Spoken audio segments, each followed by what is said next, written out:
এ তো ভূতের মুখে রাম নাম। সিপিএম, কংগ্রেস, বিজেপি সকলে একযোগে বিশ্ববিদ্যালয়ের স্বশাসন রক্ষার পবিত্র দায়িত্ব পালনে নেমে পড়েছে।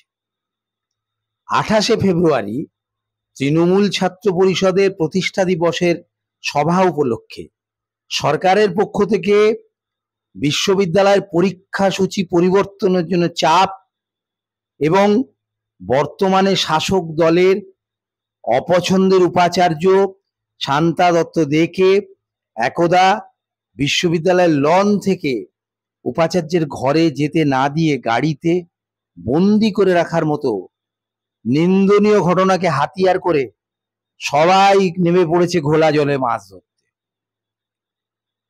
1976 সাল কংগ্রেসের মুখ্যমন্ত্রী সিদ্ধার্থ শঙ্কর রায় প্রথম স্বাধীনতার পর বিশ্ববিদ্যালয় ব্যয় নিয়ন্ত্রণ আইন জারি করে বিশ্ববিদ্যালয়ের স্বশাসনের লাগাম পড়ান। আইনে বলা হলো 1 টাকা খরচা করতে গেলেও এখন থেকে রাজ্য সরকারের আগাম অনুমতি নিতে হবে। আর বামপন্থার মুখোশধারী সিপিএম 77 সালে ক্ষমতায় আসার 2 বছর পর 1979 কলকাতা বিশ্ববিদ্যালয় আইন লাগু করলেন, যে আইনে বিশ্ববিদ্যালয়ের ব্যয় নিয়ন্ত্রণ আইন তো বাতিল করা হলোই না, উপরন্তু আরো দৃঢ়ভাবে লাগু করা হলো। এবং শুধু বিশ্ববিদ্যালয়কে যে কোনো খরচের আগাম অনুমতির কথা লেখা হলো না, ওদের ওপর বিষ ফোড়ার মতো লেখা হলো যে কোনো সময় সরকার ইচ্ছে করলে বিশ্ববিদ্যালয়ের পঠন পাঠন গবেষণা এবং যে কোনো বিভাগে ইন্সপেকশন করতে পারেন।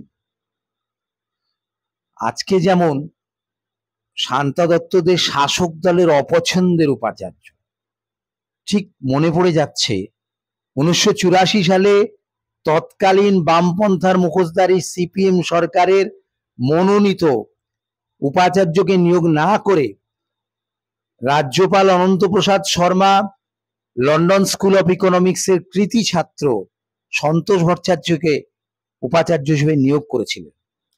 আর এই অপছন্দের উপাচার্য নিয়োগ করার জন্য 1984 থেকে 87 3 বছর সিপিএম এর বিপ্লবীরা বিশ্ববিদ্যালয়কে অচল করে দিয়েছিল।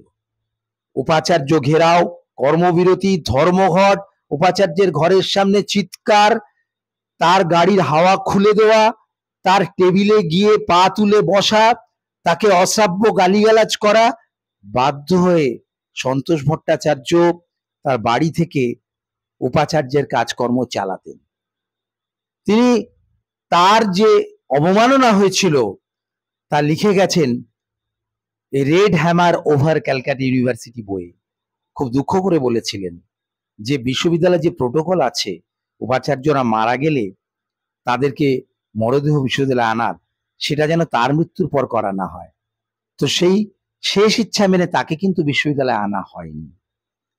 আজকে বিজেপি বলছে স্বশাসনের কথা, যে বিজেপি নিউ এডুকেশন পলিসি জারি করে বিশ্ববিদ্যালয়কে আত্মনির্ভর হতে বলেছে, ভর্তুকি তুলে দিতে চাইছে, বেসরকারিকরণের দিকে নিয়ে যেতে চাইছে, যারা নিউ এডুকেশন পলিসি মানে নিউ আর্নিং পলিসি, অর্থাৎ শিক্ষা হবে পণ্য, বিশ্ববিদ্যালয় হবে দোকানদার আর ছাত্র হবে কাস্টমার, লক্ষ লক্ষ টাকায় বেসরকারি বিশ্ববিদ্যালয়ে গড়ে শিক্ষা বিক্রি হবে, তাদের মুখে স্বশাসনের কথা মানায়?